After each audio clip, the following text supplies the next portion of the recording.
이번 시간에는 에세이 라이팅입니다. 7스킬의 거의 마지막 단계가 될 수 있겠죠?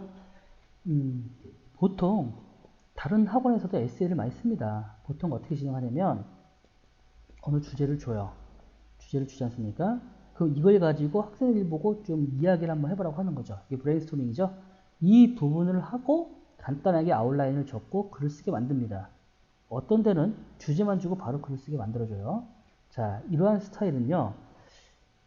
토플을 어느 정도 한 학생들이거나 아주 상위권 학생들, 논리력이 충분한 학생들, 그런 학생들은 이렇게 해도 상관이 없어요.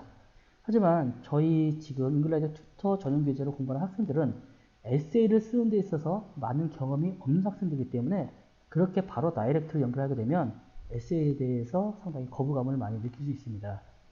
에세이는요, 지식과 정보, 의견, 이런 부분들이 본인의 논리로 연결돼서요, 글로 표현해 주는 게 에세이예요.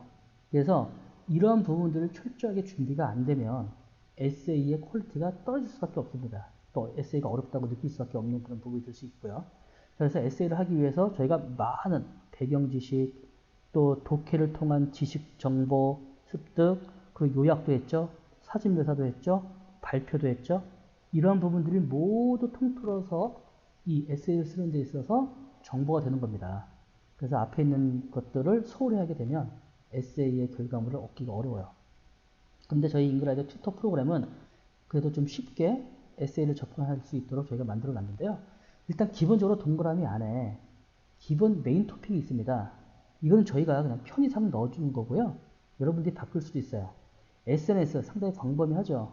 뭐 SNS의 장점에 대해서 이야기해봐라. 단점에 대해서 이야기해봐라. 아까 말씀드린 것처럼 나의 SNS 라이프도 좋을 수 있을 거고요. 실생활에서의 SNS 아니면 미래의 SNS 여러 가지 주제를 줄 수 있습니다. 그렇죠? 근데 굳이 주제를 주지 않더라도 저희가 적어놓은 게 있으니까 이걸 가지고 활용하면 좋겠죠. 자, SNS는 컴퓨터로도 이런 부분이 진행이 되고 스마트폰에서도 SNS가 된다. 이런 부분들을 좀 적어놨네요. 여기는 이제 본인들의 의견들을 좀 한번 적어보는 건데요. 뭐 학생들이 많이 토론을 했기 때문에 어느 정도 샘플이 나올 수 있겠죠. 근데 그게 좀 어렵다고 하면 밑에 보시면 질문에 한번 답을 한번 해보고요. 그 다음에 useful expressions가 다 나와 있습니다. 볼게요. 서로 만나거나 접촉하기가 쉽다. 그리고 폰, 전화기를 사용하는 것은 즐겁다. 항상 폰을 가지고 다닌다. 결국은 편리성이 있는 거겠죠. share photos, 사진들을 공유한다. 결국은 커넥션이 상당히 중요할 수밖에 없겠네요. 뉴스도 같이 공유하고요. 그리고 사람들도 만난다는 거죠. 물론 온라인. 온라인에서 확장돼서 당연히 오프라인에서도 만날 수도 있겠죠. 온라인 채팅 좋습니다.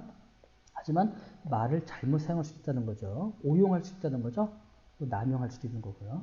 자, 이모티콘들도 많이 있을 수 있다. 뭐 이렇게 웃을 수 있는 거, 뭐 화내는 거 이런 것들도 다 이모티콘이죠.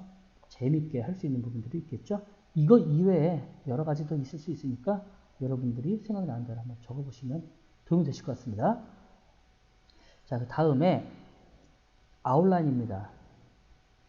자, 아웃라인은 원래 영어로 적는 게 당연히 정상이겠지만 어려우면 한글로 적어도 상관없어요. 보통 서론과 결론은 아웃라인 잡기는 어렵죠? 본론만 잡습니다.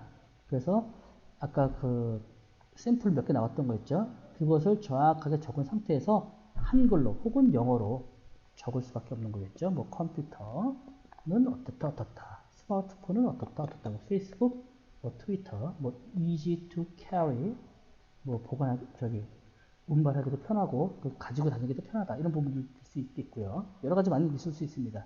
본론 정도만 넣어주시면 좋을 것 같고요. 서로는 간단하게 소개글이죠. 나는 이런 이유로 SNS를 사용한다. 좋을 수 있겠죠. 결론은 뭐냐면 이런 이유 때문에 SNS 사용하고 점점 그 사용률은 늘어날 것이다. 좋습니다. 어떠한 결론이 나와도 상관없어요. 새로운 내용만 안 나오면 됩니다. 그 다음에 실제로 이제 에세이를 쓰는 거죠. 자, 보통 학생들이 많이 물어볼 겁니다. 인트로덕션은 어떻게 써요? 바디는 어떻게 써요? 컨클루전은 어떻게 써요? 자, 이것을 하기 위해서 미리 한번 선생님들이 말로 한번 이야기를 해보게 하는 거죠. 자, 나는 이런 이유로 SNS를 사용합니다. 그런 부분에 대해서 한번 논리적으로 이야기를 해보는 거죠. 첫 번째는 컴퓨터를 이용합니다. 두 번째는 스마트폰을 이용합니다. 세 번째는 또 다른 것을 이용합니다. 이런 이유 때문에 그렇습니다. 예를 들어서 이렇습니다. 그런 부분들을 한글로 이야기해보게 되면 논리가 머릿속에서 쫙 정립이 될 수 있어요. 아까 아웃라인에서 적은 것처럼 그것을 영어로만 바꿔주면 됩니다. 이것은 아웃라인에서 잡았던 부분들을 영어로 그대로 옮겨줘도 무방합니다. 그 다음엔 결론을 적어주면 되겠죠. 결론을 굳이 안 적어도 문장 구성에는 전혀 문제가 없으니까요. 하지만 결론을 적어주면 조금 더 서론, 본론, 결론 3단 구성이 좀 더 확실하게 되겠죠.